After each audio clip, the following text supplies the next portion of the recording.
At 3 o'clock in the morning, my phone rang. I picked it up, half asleep, expecting one of my Navy buddies drunk dialing after a rough night. But when I answered, there was nothing, just silence. I kept saying, "Bill, you there? Are you okay?" No response. So eventually, I hung up and went back to sleep. The next morning, I found out something that still haunts me to this day, because that call wasn't a mistake. It was my best friend bleeding out on the floor after slitting his own throat. And the reason he did it? 2 Navy instructors who spent months telling him he should kill himself. But what those instructors didn't know was that someone very powerful had just decided their careers were over. Before we dive into this story, if you've ever seen someone finally get justice after being treated horribly, go ahead and hit the like button. And if you love emotionally intense revenge stories like this one, make sure you subscribe. Because today's story isn't just about revenge. It's about the moment 2 bullies pushed someone too far and how the U.S. Navy made sure they paid for it. This happened years ago when I was serving in the U.S. Navy. I was stationed at the submarine base in Connecticut, going through training for my technical specialty. Navy training schools can be brutal sometimes, but this one was different, because most of the people there weren't the stereotypical military action heroes. We were sonar technicians, which basically means we were the nerds of the submarine world. People who were good at math, computers, sound analysis, technical problem solving. Not exactly the bench press a truck type. That's where my friend Bill came in. Bill and I met in boot camp, and we ended up in the same class afterward for A-school training. And honestly, Bill was one of the smartest people I'd ever met. He had this calm, practical way of thinking. Whenever something went wrong during training, most people would panic. Bill didn't.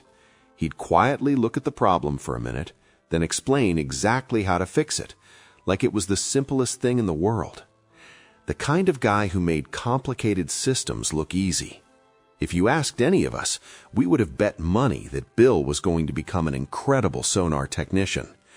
But physically, Bill wasn't built like the typical military poster boy.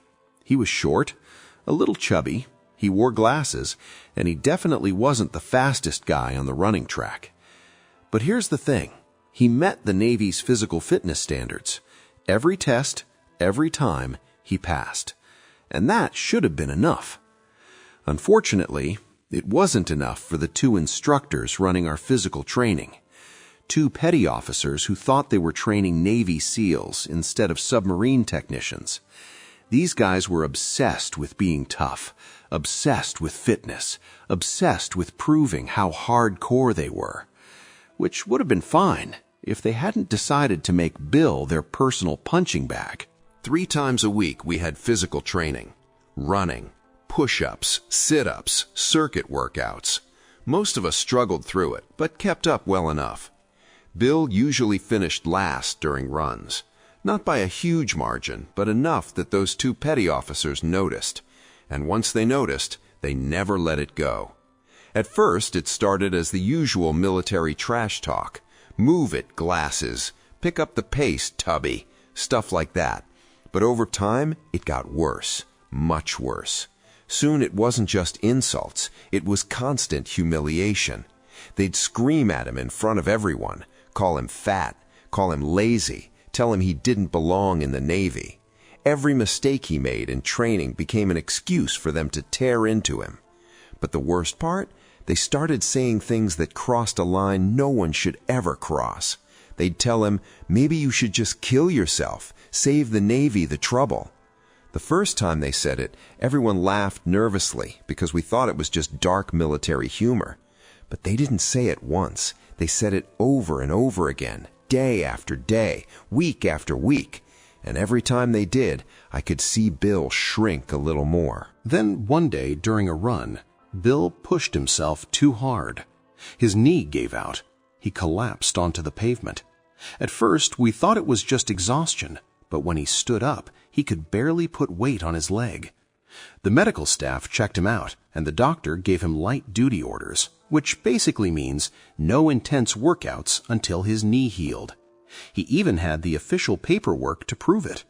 So Bill walked up to the petty officers, handed them the paperwork, and explained what the doctor said. They looked at the paper, then looked at him, and laughed. One of them crumpled the paper slightly and said, "Oh, look, the fat kid found an excuse." Bill tried to explain again. "The doctor said my knee is injured." The other petty officer leaned close to him and said something I'll never forget. "Either you do the workouts, or we'll make sure you're kicked out of the Navy." Now here's the thing. Getting kicked out during training can destroy your future, your career, your benefits, everything. Bill knew that, so he made the worst decision possible. He ignored his injury and kept training. Over the next few weeks, Bill's knee got worse, way worse. You could see him limping during runs, but the petty officers didn't care. If anything, they enjoyed it. Every time he slowed down, they'd scream louder, call him weaker, pathetic, worthless. And slowly, something started changing in Bill. He stopped talking as much, stopped joking around, stopped hanging out with the rest of us after class. The guy who used to solve everyone's problems suddenly looked like he was carrying the weight of the world. Looking back, the signs were obvious, but at the time, we just thought he was stressed, because Navy training can be rough on everyone. We didn't realize how bad things had gotten. Eventually, Bill decided to seek help. In the Navy back then, mental health support wasn't exactly easy to access.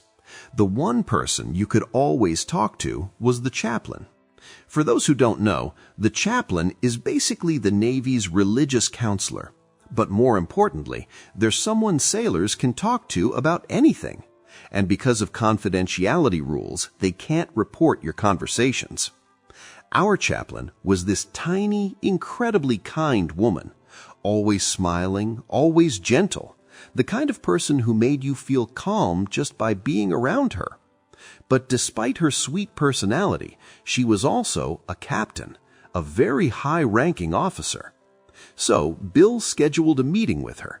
He just needed someone to talk to, someone who might understand what he was going through. All he had to do was miss one class the next day to attend the meeting. So he told the petty officers, and that was the moment everything got worse. The moment Bill mentioned his appointment, the petty officers exploded. They started screaming at him in front of everyone, calling him weak, calling him pathetic. One of them yelled, "Oh, look, the crybaby needs to talk to the chaplain." The other one laughed and said, "What are you gonna do? Go cry to her about how hard the Navy is?" Bill tried to explain. He said he just needed someone to talk to, but they weren't done. One of them leaned close and whispered something that made my stomach drop. "If you skip class for that meeting, we will make your life hell." The other one added, "And trust me, the chaplain won't care about your problems anyway. Nobody will." And somehow, those words worked, because later that night, Bill canceled the meeting. As if things weren't already bad enough, that same night something else happened. Bill's girlfriend broke up with him. Now honestly, most of us thought she wasn't good for him anyway, but Bill didn't see it that way. To him, it felt like the final confirmation that everything in his life was falling apart. And that night, at 3 a.m., my phone rang. Bill's name flashed on the screen. I answered, but all I heard was silence. I kept saying into the phone, "Bill? You there? Hey man, you okay?" But all I heard was faint static. No voice, no breathing, nothing. After a few seconds, I assumed it was just a butt dial, or maybe Bill had accidentally called while drunk. That wasn't unusual in the Navy. Guys had rough nights sometimes. So eventually I sighed, hung up, and rolled back over in bed. I fell asleep again within minutes, and to this day, that decision still bothers me. because the next morning, everything exploded. I was getting ready for class when my phone rang again. This time it was Bill's girlfriend, or technically his ex-girlfriend. Her voice sounded panicked, almost hysterical. She said something that made my stomach drop instantly. "Bill's in the hospital." My heart started pounding. What happened? There was a long pause. Then she said the words that still echo in my head. "He slit his throat." For a second, I thought I had misheard her. What? He tried to kill himself last night. Suddenly, that 3 a.m. call made terrifying sense. Bill hadn't been drunk. He hadn't been butt-dialing. He had been calling for help, and he couldn't speak because his throat was cut. A few of us from the class got the same call. Within an hour, we were all racing to the hospital. The entire drive there felt unreal. No one talked much. We were all just sitting there thinking the same thing. How did it get this bad? When we arrived, the hospital staff told us Bill had survived surgery, barely. The doctor explained something that sounded like pure luck. Bill had missed his carotid artery by about 1 millimeter. 1 millimeter. If the blade had been slightly deeper, he would have died within minutes.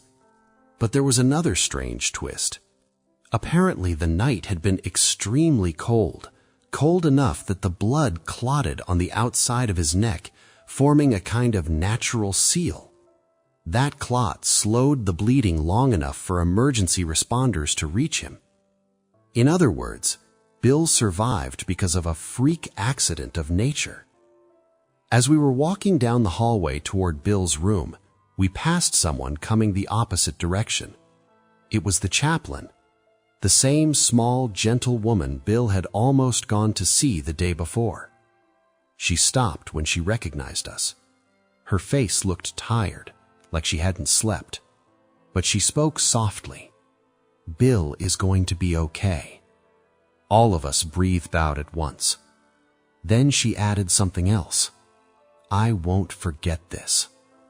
Now, normally the chaplain was the calmest person you could imagine, but that day there was something different in her eyes, something I had never seen before. Pure, unfiltered rage. It was shocking coming from someone so kind, but it was also clear someone had crossed a line that could not be ignored. When we finally got to Bill's room, he was barely able to talk. His neck was heavily bandaged. Every word came out hoarse and strained, but he still told us what had happened. He told us about the bullying, the insults, the threats, the constant humiliation, and then he told us about the moment that broke him, when the petty officers convinced him not to see the chaplain, when they told him no one cared about his problems, when they promised to make his life worse if he tried to get help. Bill said that night he sat alone in his room thinking about everything: his knee injury, the training pressure, his girlfriend leaving him, and the voices of those instructors echoing in his head. "You're useless. You're weak. Maybe you should just kill yourself." Eventually, he started believing them. He told us something that still gives me chills. "I thought everyone would be better off without me." Thankfully, he survived long enough to regret it. By the time he told us this story, he kept repeating the same thing over and over. "I'm glad it didn't work." After that visit, everything went strangely quiet. A week passed. No announcements, no investigations that we knew about. The two petty officers were still teaching classes like nothing had happened. It felt wrong, like the entire situation was being swept under the rug. Then, one morning, our entire class got called into the office of the chief of the training command, basically the boss of those instructors. He had a serious look on his face. He asked us to sit down. Then he said something interesting. "I want to make sure everyone here is doing okay." He asked if any of us had experienced problems with the two petty officers. At first, the room was silent. Then one person spoke up. then another, and suddenly everyone had stories. I told him about a time they had lied and blamed me for something that wasn't my fault. Another friend described being screamed at for something ridiculous. Another talked about how they constantly bullied people they saw as weak. Looking back, I don't think the chief needed our stories. I think their fate had already been decided. He was just collecting extra ammunition. The next morning, something strange happened. We showed up for class, but the two petty officers weren't there. Instead, two completely new instructors walked in. They introduced themselves calmly. Then they said something simple. "We'll be taking over your training permanently." No explanation, no details. Just like that, the two men who had spent months tormenting Bill were gone. But I wanted answers. So after class that day, I went to find the chaplain. When I asked her what happened, she sighed. Then she told me everything. After visiting Bill in the hospital, she had been furious, not just angry, furious, because in her mind, Bill had been trying to come see her, trying to get help, and two sailors had actively prevented it. They had mocked him, belittled him, convinced him nobody cared, which meant, in her eyes, they had helped push him toward that suicide attempt. So she did something bold. She went straight to the Admiral in charge of the entire submarine base, not a small officer, the Admiral, and she told him everything, every insult, every threat, every detail. Then she demanded something, immediate action. The Admiral listened carefully. Then he made a decision. Those two petty officers were immediately removed from duty. Within hours, they were being processed out of the Navy. No ceremony, no goodbyes, just paperwork. They were given other than honorable discharges, which might not sound dramatic if you don't know what that means. But in the military, it's devastating. It means you're essentially kicked out in disgrace. They lost their VA benefits, their health care, their education assistance, their pensions, everything. And here's where it gets even worse for them. One of those instructors had been in the Navy 18 years, just 2 years away from retirement. 2 years. That means he lost an entire lifetime pension right at the finish line. The other had around 12 years, which is still a massive loss. Over a decade of work, gone overnight. And because of the type of discharge they received, their job opportunities were basically destroyed. Many companies that work with the Department of Defense won't hire you with that record. Even major fast food chains that operate on military bases won't touch you. On top of that, they were kicked out of base housing immediately. And when the Navy sends you home after being discharged like that, they only pay for one bus ticket. Just you, not your family, not your belongings, just one ticket, and goodbye. Just like that, their lives collapsed. Meanwhile, Bill slowly recovered. His throat healed. His knee was permanently damaged, though, basically bone on bone from being forced to keep training. But the Navy made sure he was taken care of. He received a full medical discharge, which meant lifelong medical benefits, a stable income, and counseling services to help him rebuild his life.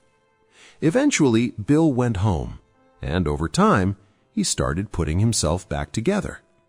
Years later, I saw something that made me smile. A post on Facebook. Bill had become a police officer. He looked healthy, confident, happy. And in another picture, he was standing beside a woman in a wedding photo, smiling wider than I had ever seen before. I don't know where those two petty officers are today. Maybe they learned something, maybe they didn't. But I do know this. Sometimes justice doesn't come from revenge plans or clever tricks.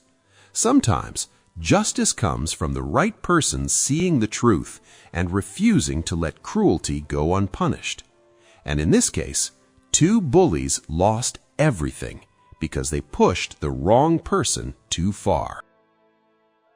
If this story shocked you, make sure you hit the like button. And tell me in the comments, have you ever witnessed karma hit someone who truly deserved it?